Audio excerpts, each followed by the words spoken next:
रायगडच्या कानाकोपऱ्यातील प्रत्येक घडामोड, सत्याचा शोध, जनतेचा आवाज. आता बातम्या सर्वात आधी, सर्वात वेगाने आणि सर्वात विश्वासार्ह पद्धतीने. ब्रेकिंग न्यूज, राजकारण, सामाजिक घडामोडी, अपघात, शैक्षणिक, सांस्कृतिक आणि विकासाच्या बातम्या पहा. रायगडचा बुलंद आवाज न्यूज चॅनल, का सत्याची धार लेखणीची. आपल्या हक्काचे न्यूज चॅनल, रायगडचा बुलंद आवाज न्यूज चॅनल. लाईक करा, शेअर करा आणि सबस्क्राईब करा. आमदार राम भादाणे यांच्या मातापित्यांनी केले दिंडीचे स्वागत. सध्या आषाढी वारीची लगबग सुरू आहे. महाराष्ट्रातून विविध ठिकाणच्या पालख्या पंढरपूरकडे प्रस्थान करत आहेत. खानदेशातील धुळे ग्रामीण विभागाचे आमदार राम भादाणे यांच्या मतदारसंघातील बुरझड या गावातून देखील पंढरपूरकडे पालखी निघाली आहे.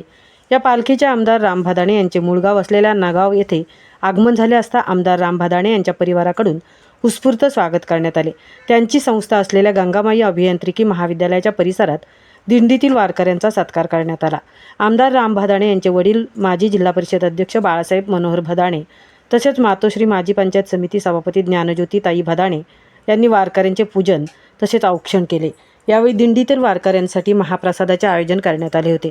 यावेळी हरिनामाचा प्रचंड जयघोष करण्यात आला. बाळासाहेब मनोहर भादाणे व ज्ञानज्योतिताई भादाणे हे दाम्पत्य अतिशय भाविक म्हणून ओळखले जातात. वारकऱ्यांबद्दल त्यांच्या मनात प्रचंड आस्था असल्याने तालुक्यात राबवल्या जात असलेल्या विविध प्रकारच्या धार्मिक कार्यक्रमात त्यांचा नेहमीच सहभाग असतो.